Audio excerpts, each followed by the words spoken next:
Chapter 4. In Lausanne, I am hugely disappointed. There begins a chase across Europe, loss of the majority of my reason, rumours of quarry, signs of pursuit. The most beautiful city on earth. My further frustration. The martyred priest. Acquaintances renewed.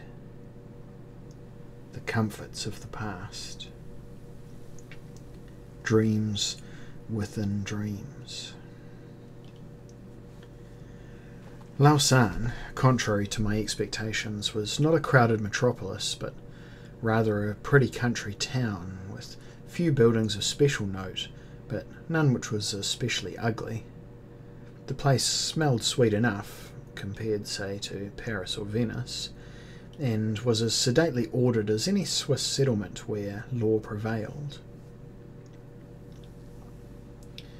Inquiries with gatekeepers and gendarmes led me to a hostelry, maintained by a monkish order, the Deniscians, as an appendix to their abbey. Here I learned to my dismay that the Duchess of Crete had left that morning, apparently for Vienna.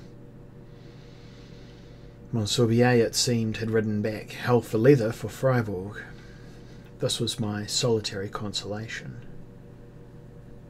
Both my horse and I were too tired for further travel, so I sought out my friend Le Harpe, who demanded all my intelligence, for he had grown pessimistic of the revolution's progress, and was most hospitably treated.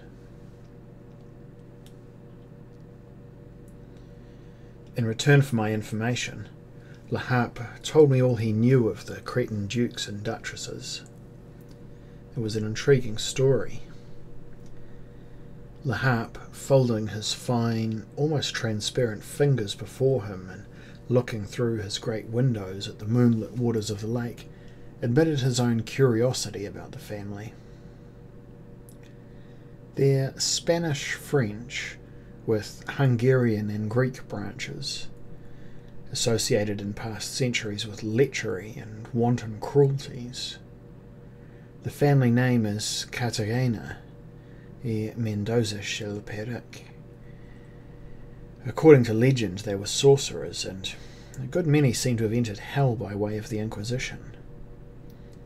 Others were priests, providing Rome with several cardinals and almost a pope. He was poisoned. There's suicide in the blood too. Yet their patronage of the arts and sciences shows a genuine passion for creativity and natural philosophy. In modern times, Prague is where they've mostly left their mark. The academy there could only exist thanks to the family's endowments.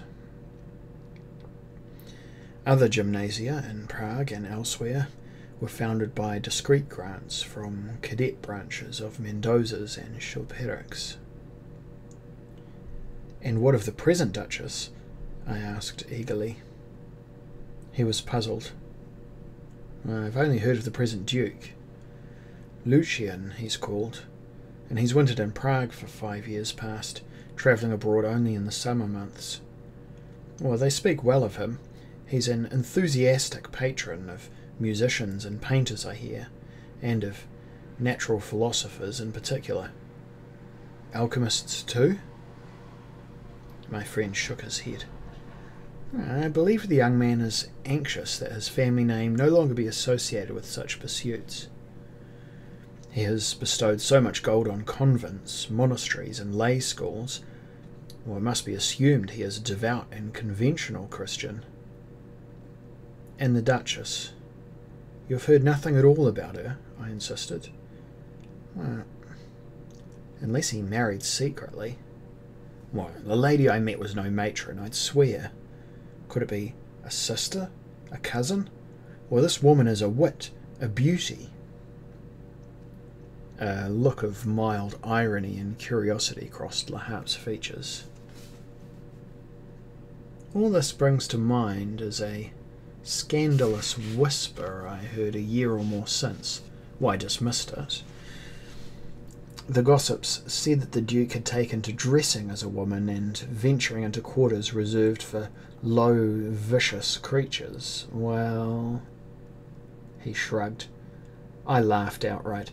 Friend, this is no male in Doxy's garb. Laharpe appeared to humour me. Just so. The Duke's regarded as a most eligible bachelor, and he's the last of his line. The Mendozas, as you know, were conversos in Spain, of both Moorish and Jewish extraction. Those ancestors took up residence abroad during the unfortunate Limpieza de Sangre, investigations which came to a head under Torquemada. They married into the Chilperics in France during the 15th century, and so could be the only inheritors of that particular strain of Merovingian blood. Well, Prague, as you know, has several families boasting similar antiquity. You say this woman introduced herself as Duchess of Crete. Well, clearly I've never heard the name until then. Laharpe sighed. I've no other clues for you, my boy, but I would suggest you look for an answer to your mystery in Prague. There, I'd guess you have the best chance of finding the person of your Duchess. Did she claim to be an alchemist? Well, did I say so? She could be a witch or a ghost the way she's vanished. Laharpe was embarrassed by this fanciful remark. All I can say is that in Prague there's said to be a gathering of number of the more enlightened alchemists, called by Cornelius Groot, whom some believe a mere marketplace trickster, while others insist he has supernatural powers. Well, you know my distaste for such stuff. Groot's a resident of Brno. I met him once.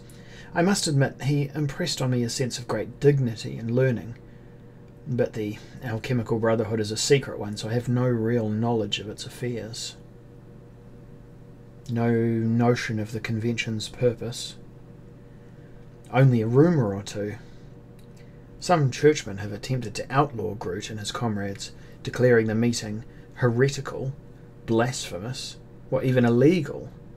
But so many of their own kind now belong to Masonic and mystical orders that very little has been done to dissuade Groot. The alchemists claim themselves men of learning, doing no harm to Austria. Well, plainly Austria believes them, or we'd have seen a different story.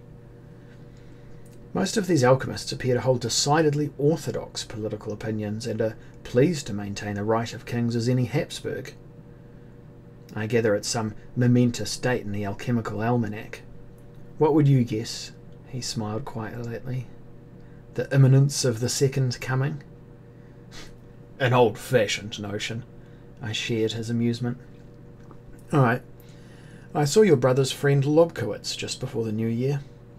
Lobkowitz has astrologers amongst his acquaintances. Well, you know his huge curiosity. He told me that the astrologers were speaking of a specific conjunction of our own star with several others. Laharpe shrugged. How strange if Prague were to provide the stable and the manger. A city most closely identified with reason, containing more agnostics per acre than Paris or London. Only Nuremberg harbours greater doubters.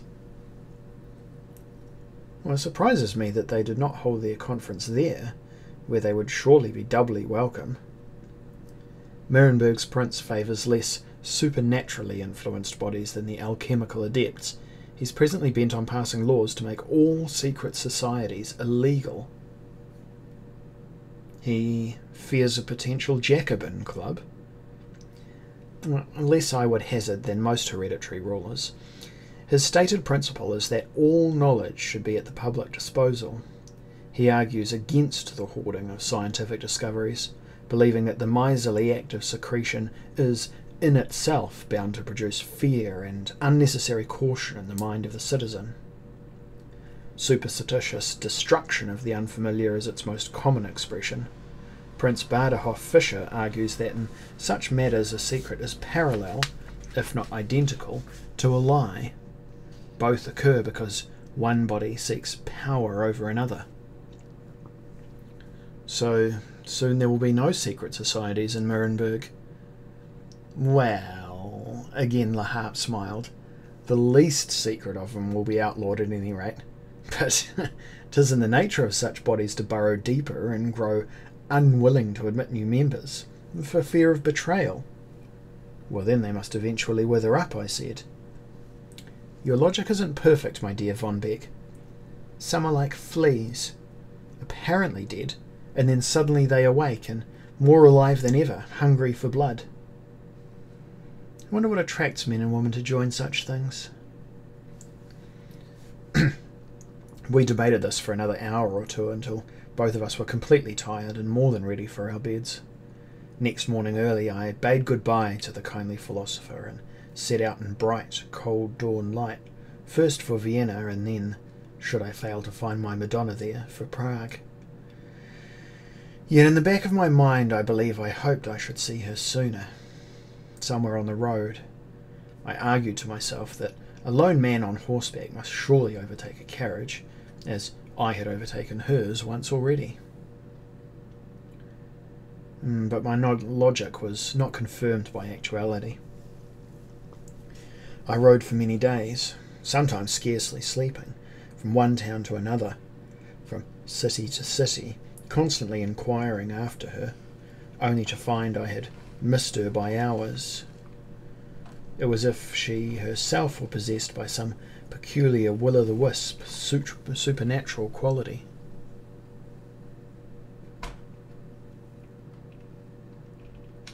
In my light-headed sleeplessness, I would occasionally wonder if she was a kind of glamorous lure, a fly artfully manufactured to draw me further and further on into the middle of Europe.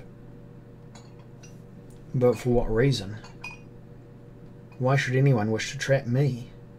Not Monsorbier, who still, I believe, pursued me, or, if not Monsorbier, then some of his agents. I learned to recognise the breed. Did she play a game for her mere amusement? Well, that too I could not credit. Reaching Vienna, and going incognito for obvious reasons, I again began my inquiries in that populous and confusing city. I had it on the best authority that the Duke of Crete was most certainly staying with his friend Eulenburg at an estate on the outskirts. But it was impossible for me to gain an invitation, and I was informed at the gates that callers were not being received. Unwilling to give my true name and thus embarrass Eulenburg, who was a close friend of my uncle and a distant kinsman, I was doubly thwarted. For a time I kicked my heels in Vienna, hoping that either Eulenburg or the Duke, or both, would appear. They did not. The rumour was that they were engaged in some important scientific experiment. All of my inquiries regarding the Duchess were equally fruitless. It was as if she had suddenly disappeared at the very gates of the city. Well, I must conclude that she had not stopped in Vienna, but was by now several days' ride ahead to me, perhaps already in Prague. In a daze of speculation and uncertainty, I took horse for Prague. My nights grew increasingly disturbed, and now I was plagued by particular nightmares in which I dreamed of myself naked, armed only with a sword, seeking through a series of underground tunnels a huge stinking beast, half man but enormously powerful, which lived only for my destruction. Sometimes, too, Libussa entered these dreams, smiling at me, mocking me, perhaps. I could never be certain whether she loved me or merely used me for some terrible entertainment by her own devising. And sometimes she was not a woman at all, but a creature of fantasy. Sometimes she appeared in male attire, claiming to be her brother. Thus my poor, weary brain attempted to make logic from all the conflicting stories I heard, while in pursuit of a woman I had met briefly only once. I reasoned this obsession was folly. I sought a solution to a mystery which would prove to be no mystery at all. But I could not risk myself. I could not rid myself of its burden. I came to believe that once I confronted Libussa, I should understand why I pursued her. She had become an aspect of my own identity. Was Libussa therefore a simple reflection of my own urgent desire to love? When at last we met, would the ghost which plagued me be exorcised? Perhaps I hunted her not because she represented my perfect mate, but because I wanted to see her face to face and learn that after all she bore no relation to the creature I had invented. Or what was more, I could not separate my thoughts of her from the notion of alchemy. Earlier I had rejected that rude blend of mysticality and scientific experiment in favour of a more modern and enlightened school of investigation. Yet my attraction to alchemy's romantic marvellousness remained somewhere within my breast. Might Libussa represent my past, a time when I had more readily embraced the irrational, the terrible, and the miraculous? In this miserably irrational state of mind, I fled out of Vienna on the earliest diligence for Prague. And there I convinced myself I should at last be able to seek her out and prove whether it was she I loved, or whether I loved nothing but an invention of my own imagination. Yet with every mile I covered, it seemed I lost a further fragment of my reason. From the way ordinary folk addressed me, warily, fearfully, I came to realize that my appearance now displayed my mind's turmoil. I made an effort to improve my costume, to ensure I was as elegant as in former times. I attempted to control my excesses of emotion, educating myself to speak with quiet, measured politeness to all I met. Even this, however, frequently had the effect of terrifying people.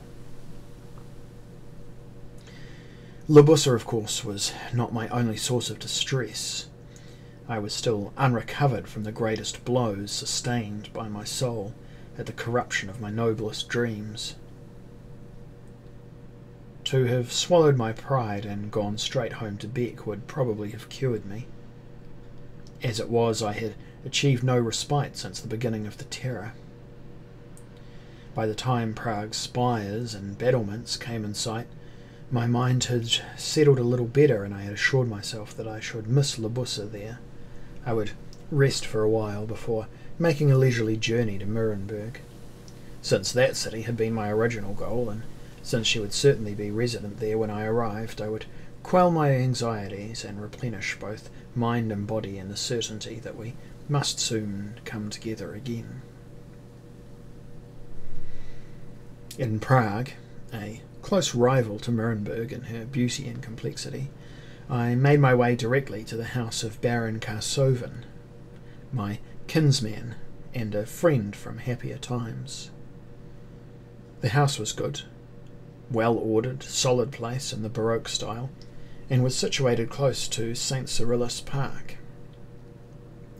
Anticipating a pleasant meeting, I rode with improved spirits through the streets. It was a fine day. The sunshine was bright on the sparkling roofs, upon the dancing waters of the river, on turrets and bridges.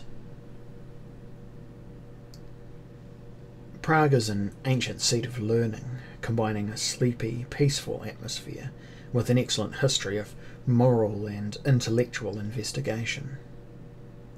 Dressed in fresh-cut black and white, after the new English pattern I'd had it done in Vienna, I crossed the park and entered my friend's gates, knocking at last upon his magnificent door. I deemed it safe enough to give my correct name, and within moments Karsoven himself came down to greet me. I was mightily relieved to see him. That amiable, dissolute grinned broadly when he clasped my hand and asked immediately after half a dozen Parisian courtesans, one or two of whom I knew and all of whom had not been one whit affected by the progress of the revolution. Carsovin was showing his age somewhat more gracefully than at other times. He was my senior by almost 2 decades. His wig was unostentatious, his paint restrained, and his clothing, while yet elegant, relied upon lace rather than upon padding, sitting more loosely and more becomingly on his figure. Carsovin had assumed the air of a respectable diplomat. His voice was quieter than formerly, and his manner almost modest. In sober dark green, with only his coat displaying any attention to the mode, he escorted me through polished halls to a small dining room where he intended to break his fast. I asked him if there had been a letter delivered there for me. Well, there had been none, he said. I inquired after my mother and my father. They were both, said Carsovin, in Beck health, a term then in common employment. Carsovin asked after my elder brother, with whom he had fought a thoughtless duel when Ulrich decided some harlot was insulted, neither in the end firing anywhere but at the ground. And I said Ulrich seemed reasonably unsickly, given the circumstances. He would doubtless go soon to the mountains for the rest of Lobkowitz's estate. Carsovin's heavy, tawny features once seemed to bear the lines of dissipation, but now they merely told of statesmanly cares. I asked if he continued to sport in Prague, since the city's women were what first brought him there. He offered me a small, unenthusiastic smile of a reformed rake. He planned to marry, he said, a young Moravian princess. And with that in mind, her fortune was a comfortable one, he had put scandal at his back, though he still went twice a year to Nuremberg, whose Corinthian cloisters were deservedly famous. I have spent almost my whole inheritance, and must now pay the price, old friend, if I am to gain another and ensure myself of an heir or two beside.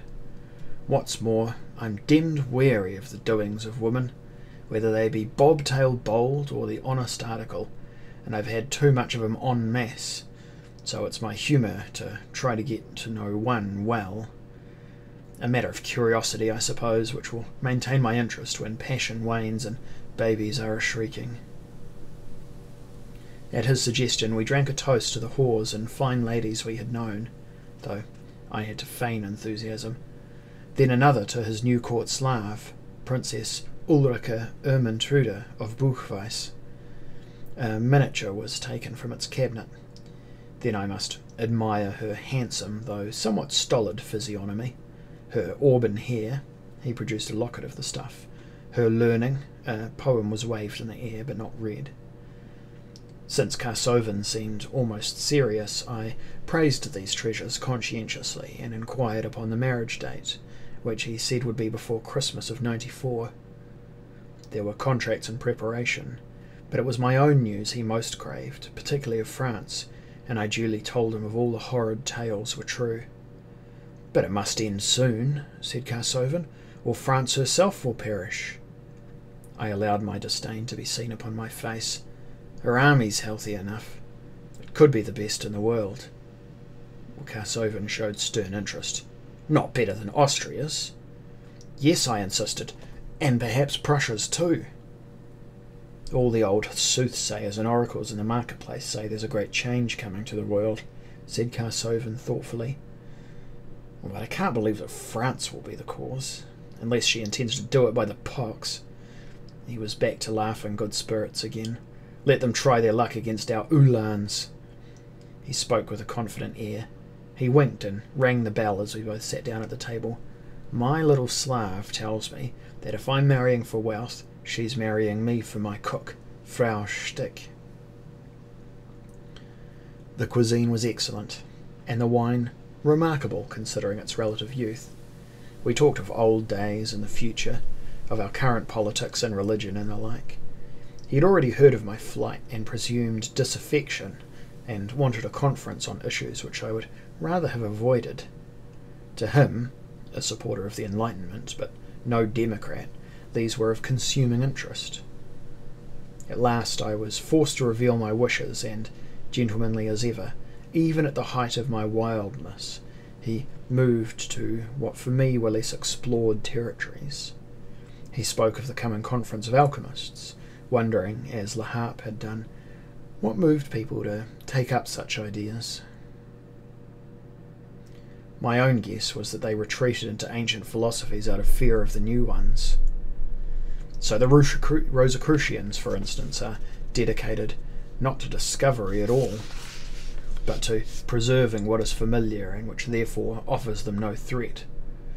Romance goes hand in glove with the effects of reason's triumphs. We move towards the age of revolution, of steam engines, flying ships, spinning jennies, and underwater boats. They fear the manufactories, the steel mills, the railroads, the canals. They are baffled, yet they retain the human need for balance and symmetry. They find it only by embracing the abstract. So in England they build Gothic ruins and erect iron bridges with the aim of racing along their highways at enormous speeds upon the backs of clockwork horses. "Well, you alarm me, my friend," said Carsovin with a wink, "but I bow to your superior knowledge. Perhaps I should have spent more time studying steam boilers and less in pursuit of chickabiddy buntlings. Perhaps in old age, when my estate at Buchweiss is established, I'll become an eccentric inventor and build a flying machine with which to explore the world." He became more animated. "By the by, I saw the great Montgolfier device go over the town last week, before your arrival, of course. A balloon, with a basket of men dangling beneath. The basket was shaped like a cockatrice, or perhaps a dragon, all gold and scarlet. It shocked me, I must admit. Should men fly, do you think, Von Beck, or seek to whirl along the ground at excessive speeds?" "Oh, it's never should with engineers, my old friend. But how? Have you not learned that much?" He leaned back from the table as a footman cleared his place away. Again he suppressed amusement. "Oh, just so. What a provincial I must seem. Yet I don't greatly care. My interest in the millennium dwindles almost daily, and is replaced by the comforting notion that the only thing of real value is land. By the simple expedient of putting an old familiar friend into a damp little hole for an hour or so each night, I'll soon be assured, as any man can be in these days, of a great many hectares of security and capital. And how have I earned this for myself? By leading a Christian life? By risking my all for a revolution? Not a bit of it. I've done it by virtue of my carnal appetites, by virtue of my vanity and self-love." I was smiling, though his coarseness gave me a certain amount of offence. Curiously I asked, "Did you perhaps hear the name of the aeronaut who flew by the other day?" "Well, if I did, it escaped me." He was apologetic. "I assumed him to be one of the alchemists congregating there." "Too modish a means of transport for one of that ilk," said I. "They prefer more supernatural forms of travel." He enjoyed my joke. "I had forgotten what a pleasure your company is. I trust you'll stay with me while you're in Prague." I accepted his invitation, and next I asked after the Duchess of Crete. I was casual enough, but he readily understood my interest. He shook his head. "Again I must disappoint you. The young Duke of Crete, you know, Mendoza Chilperic, as he's called here, is still in Vienna by all accounts. He will be in Prague within the week, I gather." "And you've not heard of a duchess?"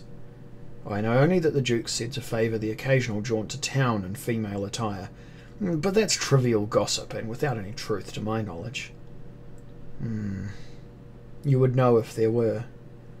"Well, I think so, aye. As for a duchess, I suspect you've met with an impersonator, my friend. Some strumpet posing as a blue-blooded lady, with a title at once familiar enough and obscure enough to deceive almost anyone." "Yeah, I'm beginning to believe that's the truth," I agreed. "Yet She was a creature of astonishing beauty. So she captured your heart, eh? Worse, said I. She appears to have captured my mind, and I cannot rid myself of her. Well, seek her under some other name, that's my advice. She'll not have the temerity to call herself Crete in Crete's own adopted city. Glumly I accepted this verdict. I have no reason to believe, however, that she'll make for Nuremberg. A female rogue, eh? A swindler of some description? I appreciate the fascination you must feel. There's something about such women. An independence of spirit, perhaps. It's fatal to men like ourselves. Take further advice. Find yourself a good placid creature like my Slav. I pretended to consider the suggestion, but I was more intrigued than ever. My darling was an impostor? Well, now her tendency to appear and disappear so swiftly was explained. It was not surprising that I had been unable to find her in all the cities I had searched. By the by, said Karsovan, I'm reminded that your name came up only a day or two past when I visited Holzhammer in the country for the shooting. I'm unacquainted with Holzhammer. Is he not one of the prince's ministers in Nuremberg? No, that's his nephew. This one hasn't the brains to point his own gun, but must have a servant position it for him. An amiable fellow, however. He had just returned from Vienna. He knew that you were an old friend. I gather some Frenchie was at court, seeking to obtain a special warrant for your arrest as a Jacobin spy. A Frenchman? A Viscount, as I recall. Robert de Monsorbier? Ha, the same. He serves the Committee of Public Safety. He's Robespierre's man. No. Well, Holzhammer said he was a true royalist. Then he's posing as such to capture me. Be warned against him, Karsovan. Thousands have been murdered because of Monsorbier's zealotry. Well, I'll tell Holzhammer at least, and he can send a message to the court. However, the Emperor, when last heard, was giving serious consideration to that warrant, so be careful, I beg you. It could be that you're already a wanted spy here. Well, then I suppose I should make haste to Nuremberg so as not to embarrass you, old friend. Pshaw to that. I smiled and put my hand on Karsovan's shoulder. Neither would I wish to spoil your marriage opportunity. He uttered a noisy laugh. Well, as for that, I'm in two minds. Could be you'll be saving me from my own folly. Nevertheless, I determined to leave for Nuremberg the next morning. I had no liking to hurt Karsovan, and even less to care to find myself a prisoner in the old fort, awaiting trial for my life. The weather was unusually mild when I left Prague. The road to Nuremberg was a good one, winding through the shallow valleys of the Carpathians, well policed by regular detachments of soldiery, with several excellent inns along the route. It was to be the easiest part of my journey before I arrived at long last in that most lovely of all the habitations of man, the ancient city of Nuremberg. Nuremberg lies on both sides of the winding river Reit. Approaching from the northeast, one descends a range of low hills from where the whole city can be observed, a silvery map upon the floor of the wide valley. Her walls are of white granite, flecked with tiny deposits of iron and quartz, so that in almost any light at all she glitters. In the early morning, under a clear blue winter sky, with a haze rising from the river, it was as if I rode towards a vision of heaven. For all her steeples, her Gothic towers and Romanesque cupolas, her noble Gothic churches and antique meeting halls, the fanciful mansions of her great families, the gingerbread gables and asymmetrical half-timbers moulded into natural contours by the passage of time and the weather, Nuremberg contained much that was pleasing to the human spirit's more prosaic requirements. She had little crowded streets of houses with high-peaked eaves and long chimneys, undulating roofs of grey tile, whitewashed lanes of old black beams and bottle glass panes. There top-heavy upper stories leaning out almost to form archways, sheltering the brown cobbles below. And at the centre of all this, on a kind of mound near the Ret's left bank, was the astonishing, perpendicular flamboyance of her castle, residence of a prince whose dynasty was old before the Habsburgs began. The Krasnaya were chiefs of the Svadavian Slavs who drove out the original occupants of the valley long before Rome ever marched westward, and who held the valley long after Rome had gone.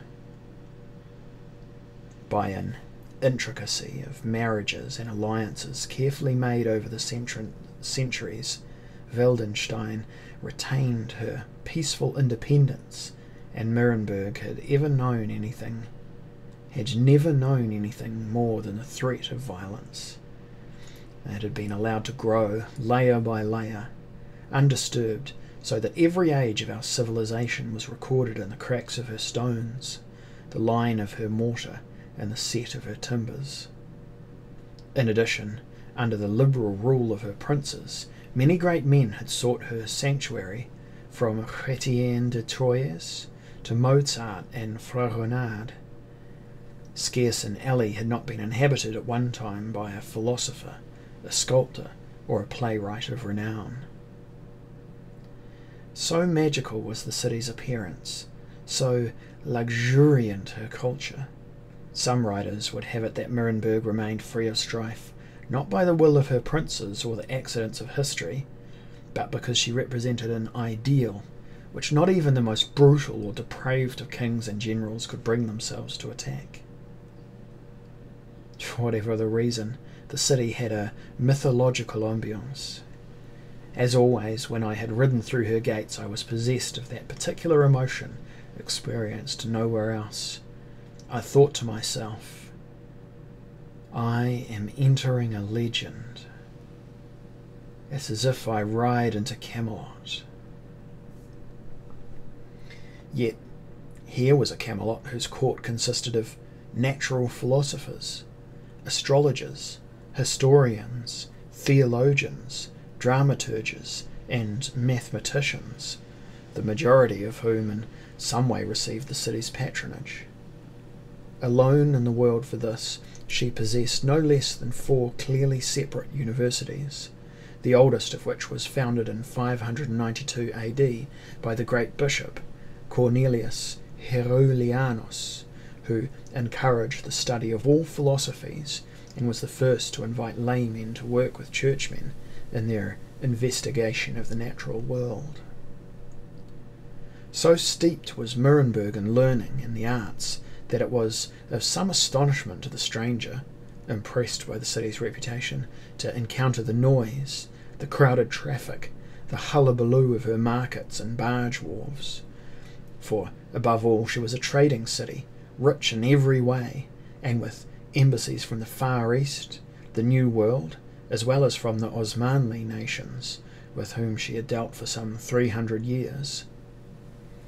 Her absence of religious zealotry had always enabled her to treat with dignity and respect the representatives of pagan lands, while Prague, Kiev, or Pest were busy with displays of egocentric pride and unseemly condescension, and a consequent loss of business. Nuremberg, without cunning motive, made friends.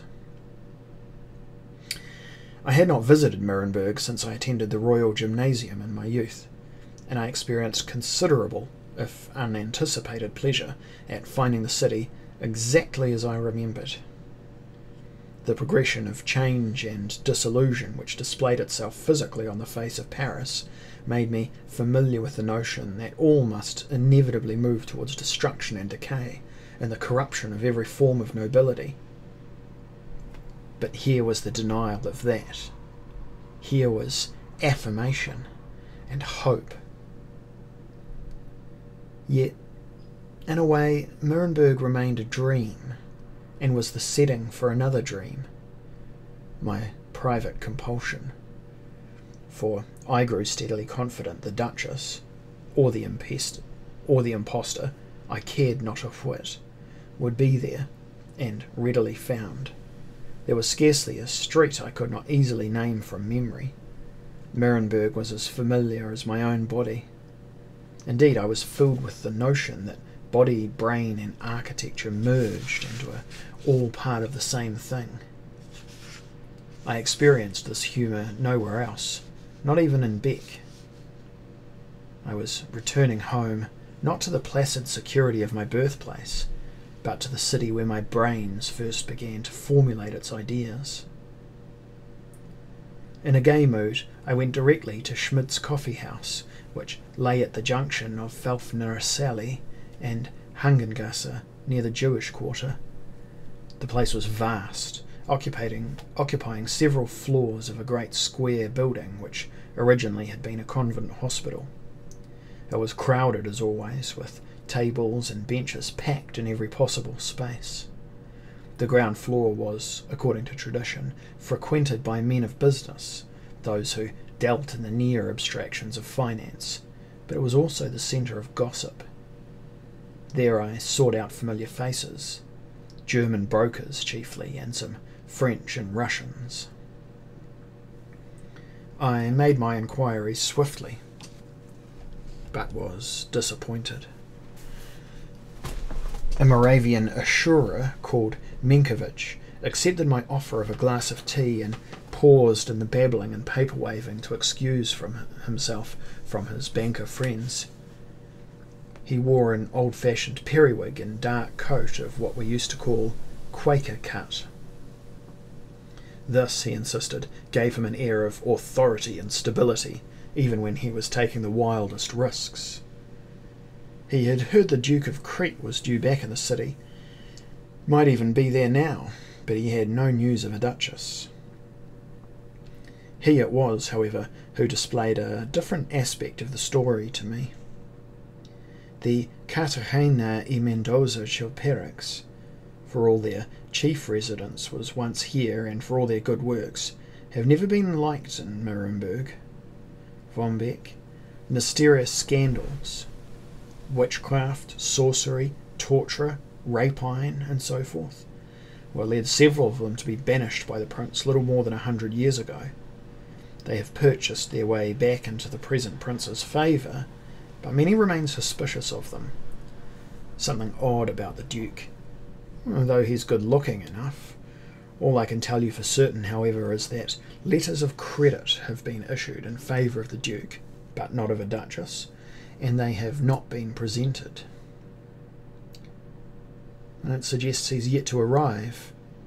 He could yet be in the castle. He has one, you know, in the Carpathians, half a mile from the border.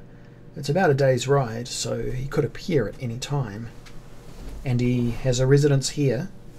The babble around us almost drowned his reply, a frantic wave of exchanges followed by relieved laughter.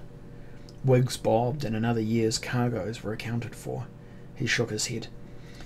He owns a house in Rosenstrasse, but as often as not prefers to be guest of some intimate amongst the local landowners, choosing to stay outside the city.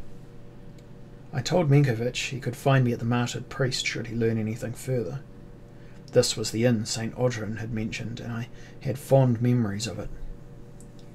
I was a trifle downhearted at my broker friend's lack of news.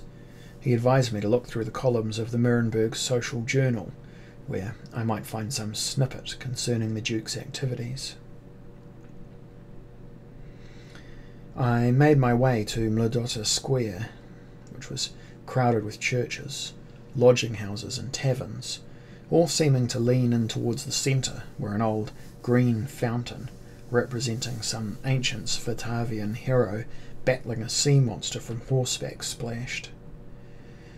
There were two or three plane trees, some benches, the inevitable beggar, groups of street Arabs and hawkers selling ribbons, gewgaws, and knickknacks.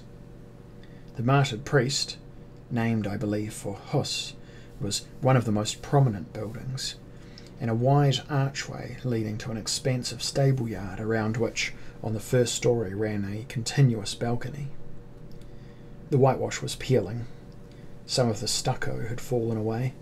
The plaster faces of, I presume, Huss and his followers were worn, unrecognisable, though the sign was fresh painted, a cassocked friar holding face to heaven, hands bound to a stake, faggots flickering at his sandalled feet. It hung on an iron bracket sticking from one of the massive blackened beams. My horse was given to an ostler whom I had also commissioned to guard my luggage while I was inside.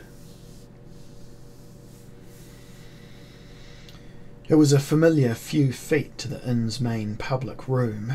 Since it was noon by now, they were selling luncheons downstairs, and the smell of roasting was delicious. The low-ceilinged, smoky interior was packed with liveries of students and apprentices, most of them of medieval pattern, so it seemed one stepped from century back to century. As I pressed through the crowd, sniffing the soups and baked fowl which made the place so popular, I cast an eye towards the long counter. The bar was illuminated, even at that hour, by several candelabra.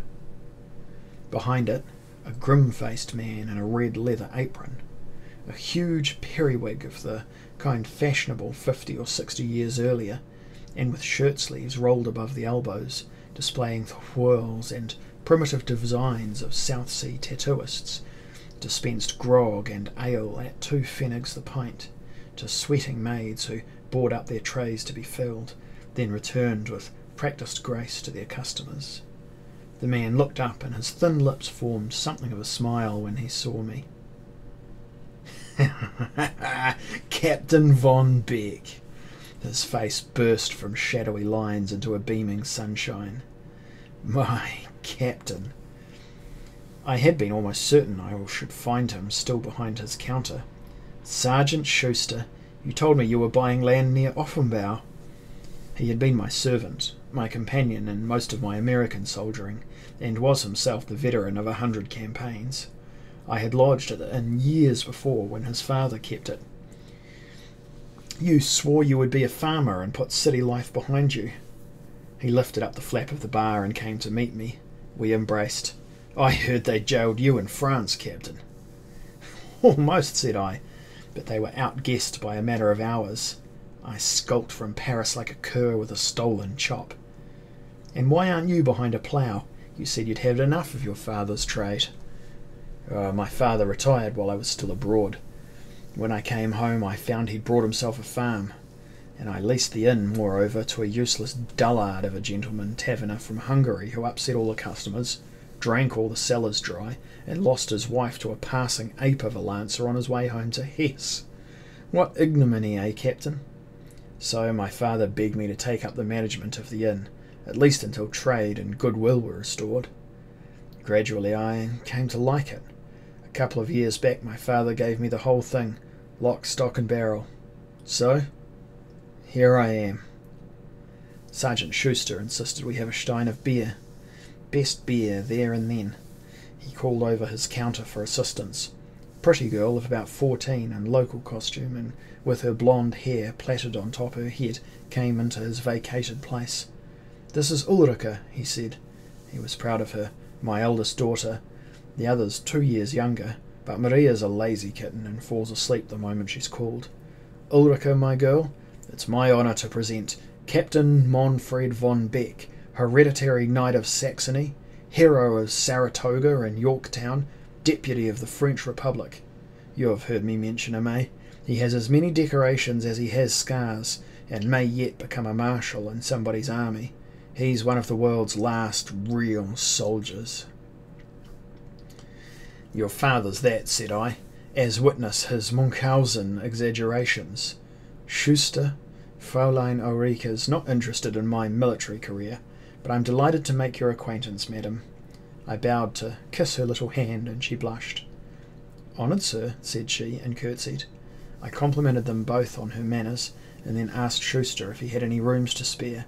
"Oh, build 'em if I haven't, Captain," and he led me up the black wood of uneven stairs, which had on their whitewashed walls a score of his own mementos, symbols of his warlike career.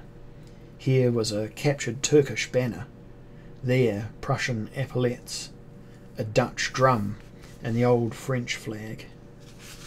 A Yazoo warrior's battle shirt together with portraits of Washington and Lafayette, and an English captain's spontoon.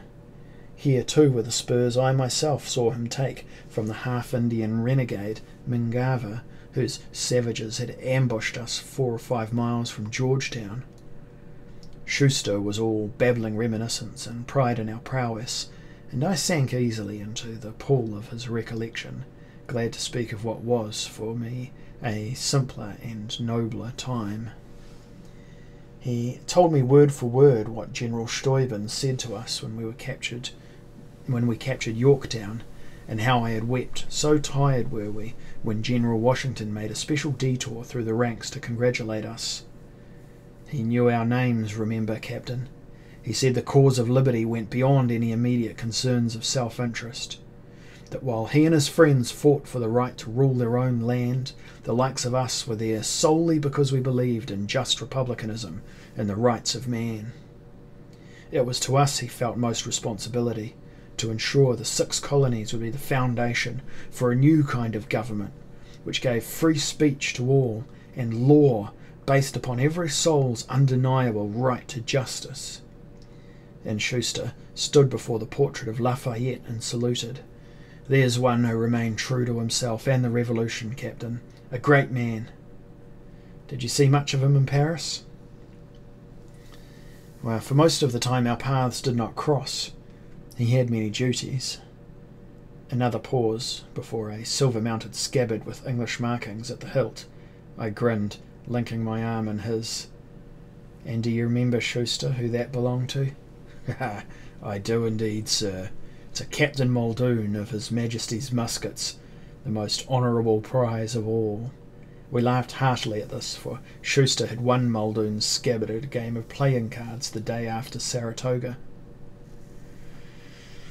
But are all those things we fought for truly lost? He asked, as we proceeded along the dark landing to a door at the very end of the passage.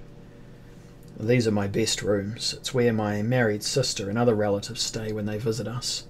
The door was opened onto a fresh waxed furniture smelling of bee roses and linseed.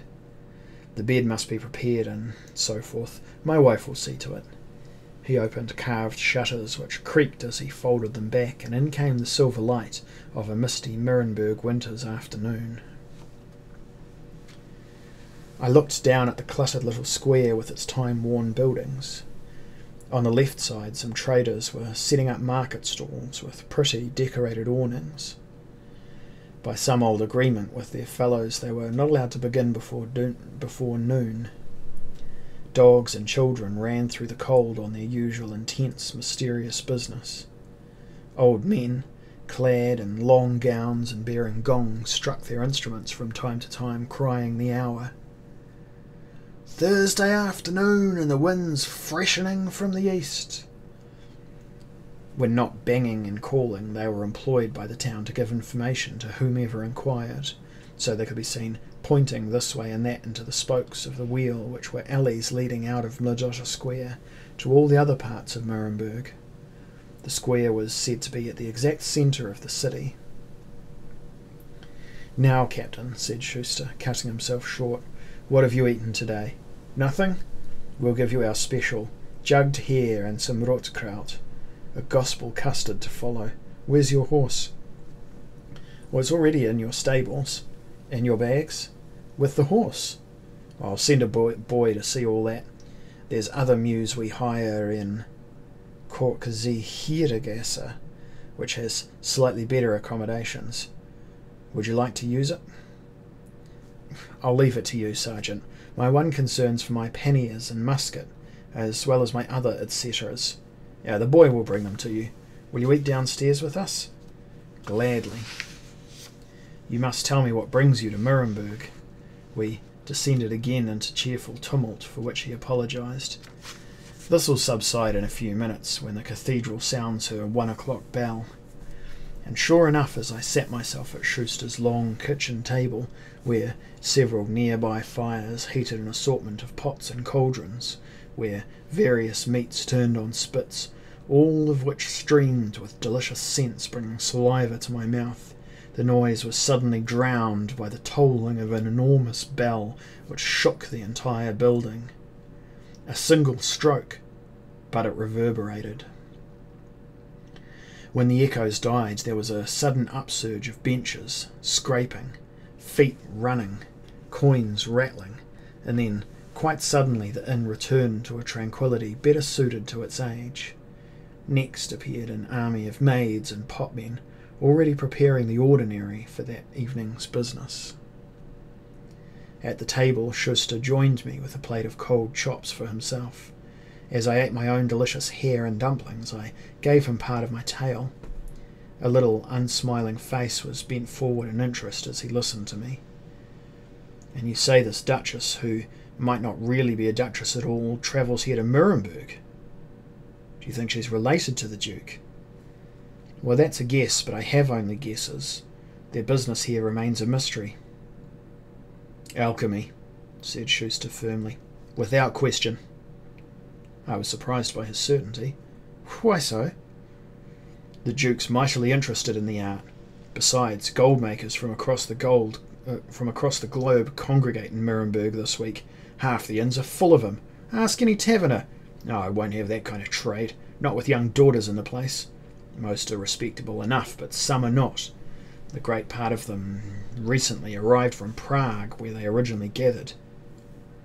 "And they're not banned from Nuremberg?" "No, you mean the law against secret societies. They've circumnavigated that. They're not in actuality a society, but a convention of individuals. There's no law that says they must open their debates to the public. However, it's at short notice, this shift of locale, and nobody knows why they uprooted themselves so suddenly from Prague. Not an innkeeper of the city was forewarned of this until a few days past." "They'll get no prejudice here, at least," he smiled, "save from the likes of me." "Why, I fail to see why you've taken so hard against their profession." "Well, because half of it's made up from charlatans, Captain. Fairground piss-gabblers, who'll use their tongues instead of their swords to steal whatever they can, and use their pricks if all else fails them. I'll not take a chance on them, no more than I would with tinkers." He was easy with me, peppering his language with canting words, for we were both familiar with the language of rogues. "But why," I mused, "would they have come here to begin with?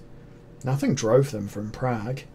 "Well, I don't know anything about their law, but it would seem the most obvious reason was astrological circumstance," said Schuster. "At first they might have judged their proper destination Prague, and then discovered fresh auguries." "Well, it's true there seems to be astrology figuring large in this, from my own intelligence," I agreed.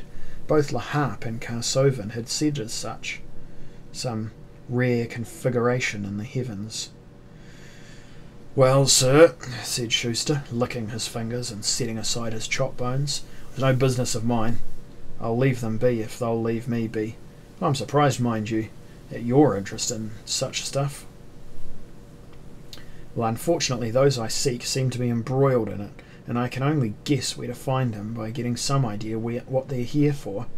I doubt if the Duchess herself is an alchemist, but her friends may well be.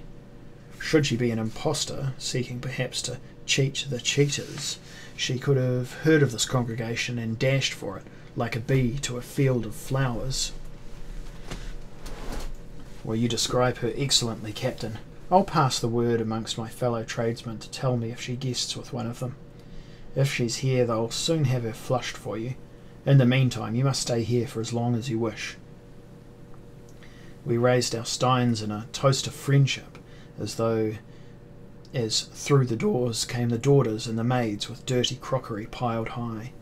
At bowls, two boys carefully poured hot water from gigantic kettles, filling the kitchen so full of vapour it was almost impossible to see Sergeant Schuster a foot or two away. He added, "What's more, if she's not staying at an inn, but privately, and we'll know that too. We all have friends and relatives who are servants at the great houses. 24 hours should get you the news you need once she's arrived.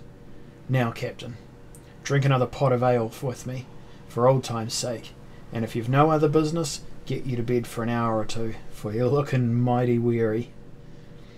"I'll take your advice gladly, Sergeant.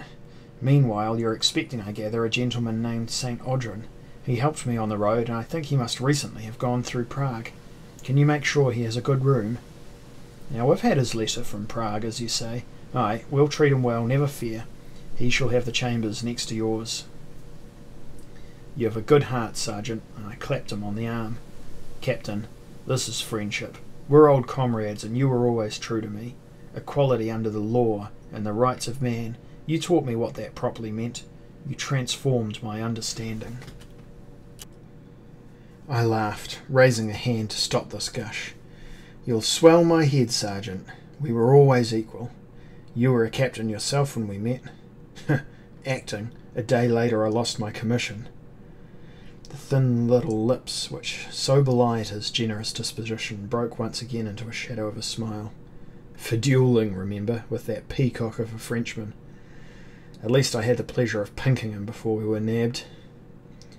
I had not witnessed the duel, but I knew its details. I had forgotten the incident until now. That peacock's now my pursuer, I said. Monsauvier's an important man in France. I swear he still means to have my life. He's following you. Well, through Austria at least. He might have given up the chase. He's older looking now, though still a handsome dandy even in his revolutionary costume. I'll recognise him if he comes through my doors. Now, sir, look you. You nod off as you sit there. Here's Martha, a woman who seemed scarcely older than her girls, with ruddy complexion, dark brown hair and smiling features, returned with a curtsy my kiss upon her hand. She made a dry joke about her husband's tall stories being reduced to truth at last, and begging me, laughing, not to give details of every drunken brawl which he now retailed as a duel or a historic battle. Assuring her of my discretion, I went soon up to soft, sweet sheets, having washed away grime inside and out, and as I lay naked in the linen, enjoying the sensation, my head gradually filled with unwelcome thoughts. Would I ever find Libussa? Would she agree to acknowledge me if I did find her? Would she reject me out of hand? Did she have an amour? Now, jealousy made itself monstrous fat on my uncertainties. No matter how I reminded myself, the lady had given me no assurances, and merely helped me escape one who wished to kill me. Drifting into sleep, I conceived the crazed notion that I must discover who my rival was. The Duke of Crete himself, perhaps? But even this fresh discomfort could not keep my eyes open for long. Soon I heard a snort or two from my own nose as I drifted into exhausted slumber, utterly dreamless at first. I recall waking and noting that it was dusk. My window revealed a darkening sky. Then I had returned to sleep. But now I began to experience the most barbarous dreams I had ever known. The awful emotion of terror which filled me was unlike any previous fear, and the images which beset me were also unlike anything in any previous dream I could recall. I was besieged by malevolent creatures of unsurpassed ugliness, menaced by something creeping, insidious and completely evil, which alternately chuckled and snarled and had me in its power. The supernatural pack waits only to choose its moment before sucking my soul and the marrow of my bones into their fetid, misshapen mouths. I walk through tunnels with no beginning or end. Somewhere a beast is panting. Somewhere he stamps with cloven feet upon the ground and pounds at the walls with massive fists. Is it Satan himself? Now he wields a great stone club. It is a bull. It is the bull, and he rages against me alone. I am naked and helpless. I am a child. I am a girl. I can obey the bull, or I can perish. But surely I shall perish in obeying him. I awoke, shivering with a chill, but also perspiring so badly I had soaked the bed linen clean through. Before I could think clearly I had tugged on the bell rope, but it was no servant who came. It was Ulrica. She was alarmed when she observed my face, my shaking body as, with sheet about my waist, I leaned against a tall chest. There were still voices in my head. The creatures spoke in the tones of cultured old men jealous of my vitality, greedy for my youth. "Look," I hear one say, as if at my shoulder, "I told you he would behave like this. I warned you." I turn, and there's naught but a shuttered window. Ulrika had closed it. The yellow light of candles spread from the taper in her pretty little hand. She had lit them to ease my mind, but they cast shadows, alarming me. I took grip on myself, for the frightened girl's sake as well as my own. "What is it, Captain Von Beck? Do you have the malaria? Another friend of father's who was in India suffers from it." "A nightmare, child. I'm healthy enough. I'm not much prone to bad dreams, so it came on me with some surprise." I made some attempt to laugh it away, but she was not impressed by my poor play acting. "You've nothing threatening you, sir, in Nuremberg, surely?" "Well, not at all," I smiled, and I bowed. "Thank you for coming so swiftly, Fräulein Ulrika. I apologize for my stupidity." Her little face was grave. "You are safe with us, sir." "Well, that I believe, but the reassurance is welcome, and so's your company. Pray stay here a minute while I get my bearings on reality." I attempted to laugh, but it was impossible as she continued to look at me with honest concern. I let a minute pass. The nightmares gradually faded from my mind, and the shadows became merely shadows. The flickering movements were candlelight and candlelight alone. When next I smiled, I met her eye, and she smiled back. "Recovered," said I with a nod, and I thanked her again. "A passing fever. Exhaustion of the journey, I suppose." "Well, then I'll return to my duties, sir." I had been selfish. Of course. Again, I apologize. The anxieties and questions of my recent days had bitten deeper than I had realized, and come out, I was sure, like a bursting boil, all at once in a horrid rush, given bizarre shape in my imagination. I have discovered in the course of my adventures that fear is an emotion which will seize upon any image and make of it its own. The more one refuses to acknowledge the true sources of one's terrors, the more one becomes prone to reasonless panic until finally madness ensues. Yet I was intrigued by the image of that horrible beast, the bull. It could only be the Minotaur, and myself some Theseus in the labyrinth. I made an association in my mind with Crete, no doubt. When Ulrika had gone with a message that I would be down soon to join the family at its supper, I washed with the water in the bowl and sat upon the edge of my bed to track the nightmare to its source if I could. It was plain I feared the power Libussa exercised over me. I feared the vulnerability of my condition. Was I becoming addicted, as some grow reliant upon laudanum? A further thought came into my head. A drug can never become its own antidote. Common sense told us so. Was I doing the wrong in pursuing Libussa in that way? Was I like a drunkard who said he intends to give up wine, but for a while must frequent the grog shop in order to know what kind of wine it is that harms him? I made up my mind to curb my pursuit of a woman who clearly had little interest in me, or would have sought me out before now. As I completed my toilette, I was determined to forget her and return to my original purpose in the city. If I craved sensual adventure, I could find it readily enough in Nuremberg's whorehouses.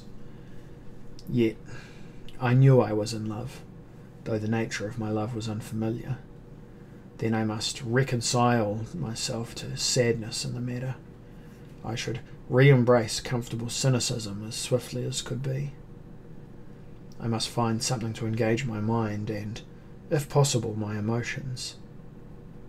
A business enterprise. I must plot a fresh course, then lash my rudder and keep on. I would borrow funds from Schuster so that I could go that night to a brothel I knew nearby and there purge Eros from my body and soul. The money was willingly loaned, the address confirmed, and after dinner I slipped off to taste the pleasures which Mrs. Sliney's inventive whores provided. Yet here came another coincidence. Shortly after I had exhausted my lechery and was emerging, carrying half my clothes and tucking in the rest from an upstairs room. The house was tall and somewhat narrow, and the stairs curved tightly, so I must step back hard against the wall to make room for another gentleman ascending. He offered me an elaborate bow and grinned at me. For a second I did not recognise him in that discreet light, and then I found myself returning his grin and his bow, for it was the Chevalier St. Audrin. Magnificent in golden silk and black linen, his hair lightly powdered and tied, his long aristocratic features assuming a haughty, almost amiable expression, and his eyes languidly hooded. He was a fine rival to Casanova. "Sir," says he. "Sir," says I. "We are lodging, I believe, sir, at the same establishment. I arrived tonight, just after you had left." "The landlord told you of my destination?" I was surprised at Schuster's lack of tact. "Oh, not at all, sir. This is a regular resting place for me." "Well, I commend your taste, sir." "Thank you, sir. Well," he paused with his left hand upon the banister, the other raised to his chin, "I'll be going, and I'm off down, sir." "I trust you'll consider my suggestion we combine our resources, sir," said he as we passed. "One carriage or one horse is all we need between us, since it's plain our orbits become virtually identical." I smiled at this apposite jest, acknowledging it with a gesture of my head. "Think upon it, sir, I pray you." He passed into the upstairs room, and the door closed to hide his golden figure. I was greatly delighted by the coincidence. The Chevalier St. Audrin might prove to be the devil himself, but he promised to be excellent company. I felt that the very best way of taking my mind off its unwelcome obsession might be to form the partnership he suggested. In a hired diligence I returned whistling to my rooms at the Martyred Priest.